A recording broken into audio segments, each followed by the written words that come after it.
What is up, beautiful people? Welcome back to another video. Today we're going to be talking a little bit about an axolotl and setting a tank up for an axolotl. If you're new here, welcome. It's Aquatics and Exotics. My name's Jeremiah, and on this channel we do everything aquatics, fish tanks, DIY, pet profiles, and also we got a few exotic animals as well. Some sugar gliders, bearded dragons, some turtles, and an axolotl coming. So before we get in today's video, I want to talk a little bit about an axolotl. An axolotl is an aquatic salamander. They stay in the water all time. They are an amphibian from Mexico, and they are critically endangered in the wild.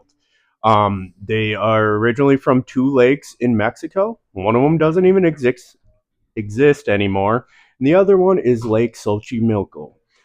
That is the lake that Mexico City has pretty much been built on top. So humans have been causing a ton of damage and habitat loss. So pretty much very, very endangered in the wild. But they're very common in captivity and they breed pretty easy. So yeah, like I was saying, they are pretty much in a salamander tadpole. They don't ever come out of the water. They don't evolve to come out of water. Some of them have. There has been precedent for that. But basically, a tiger salamander or a lot of other different salamanders in their tadpole form, they're pretty much identical to an axolotl. The gills that come out, soft little bodies. Anyways, yeah, the axolotls are a salamander that just stays in their larva or their tadpole stage for their whole lives. No big deal. So they do have a lot of quirks. They regenerate. They can lose tails, feet, even parts of their brains, and just regenerate. Um, their unique appearance is they have these like branch things that stick out of the back. Those are actually their gills. That's what allows them to breathe underwater. Um, but they do breathe through their skin and others. So let's get into the requirements for a tank. Minimum size for an axolotl, as I've spent the last couple weeks researching, watching videos, reading. So I'm no expert, but I did do a lot of research, and I'm going to share that with you right now. Minimum tank size for a single axolotl, anywhere between 15 and 20 gallons. A 20-gallon long would be fantastic. They do not need a tall tank, but a tank with a larger footprint. They're not a very active swimmer, but they do like to cruise around. And yeah, so if you're going to house more than one, I would suggest like a pair, a 40-gallon breeder, and just add another 10, 15 gallons per axolotl, and you should be fine.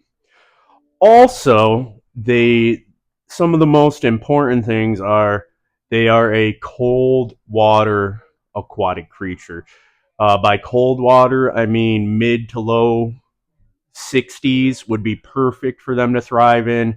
Anything 68 to 70 and 70 higher will stress them out and potentially they could wind up not surviving from it. So, yeah, it's best to just keep that temp below 68 at all times. Also, another very important thing is the substrate. Um, these are like little ambush creatures. They like to sneak up and then. So when they gulp down, it's pretty common for them to get a lot of substrate in their mouth. So no gravel. Either use a bare bottom or a fine sand. It's up to your preference. I'm going to use a sand. It gives them a little more traction, and I just like the look of a tank with some substrate in it. But yeah, no gravel. If they get it in their mouth and they swallow it, it can cause impaction, which will 9 times out of 10 lead to the death of the axolotl. So no gravel. Also, if you're in the U.S. like me, They're illegal to own in the states of Maine and California. So do your research and do your due diligence. But these creatures are awesome. So also setting up a tank, have plenty of hides, tunnels, PVC pipes, clay pots. I've even seen a guy that uses glass jars. I mean, they still hide in there. You can see through it, but it kind of gives them that sense of safety they need. Also, probably one of the last couple things I want to talk about is the filtration. They are they can be a bigger creature, 10, 12 inches long, full grown. They are a predator, a carnivore. They like eating insects like worms, bloodworms, stuff like that in the wild.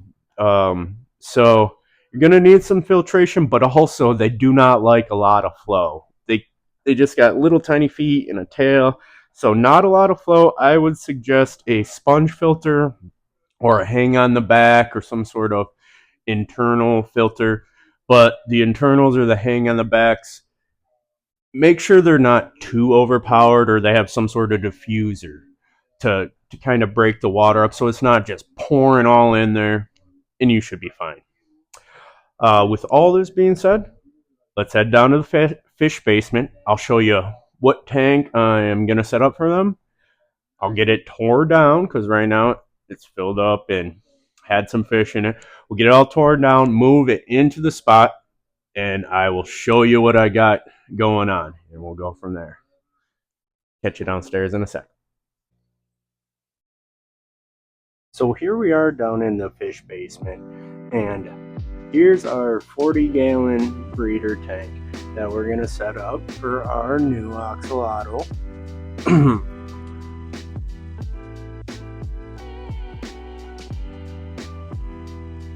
Okay, so for now, this is what I come up with. Got several clay pots as hides, a bunch of rounded river rock pebbles so they could climb up and kind of hang out on top of all this if they wanted. That is a fake piece of driftwood that's like a tunnel. That probably won't stay in there when they get bigger, but we're getting a little juvenile one, so I'll probably leave that in there from now. And like with most of my tanks, I'll probably have the pothos or pothos growing out of the top. The only other things I would like to add in here is some rounded driftwood. Nothing too jagged, nothing sharp.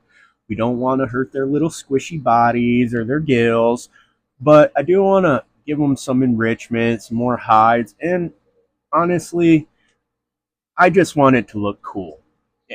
And to me, driftwood, I'm not a big fan of these pots, but they have grown on me. I have them on several of my tanks, like Freeze's tank up here. I got a couple in the Oscar tanks, a couple in the African cichlid tanks. So they have grown on me. They serve a purpose, and they're aquarium safe. So that's a big thing. But now one thing we're gonna have to do is, my water will stay at about 68. We're going to have to get something, either a chiller or something else to put on this tank to just keep the temperature down a couple degrees. If we could keep it, under 67, at least under 68 at all times, I'd be good with that. I'd love it to be down at like 65 the whole time. I have an idea for that, and I will be making a second video for that. So stay tuned. If you guys made it this far in the video, thank you guys very much. Hit that thumbs up, hit that subscribe, share it with a friend, and I will catch you on the next one. We got a ton of stuff planned for this one. I got a part 2 on this one coming up. Gonna add some upgrades, talk about upgrades we're adding to this, and all that good stuff. So you guys have a blessed day, and I'll catch you on the next one.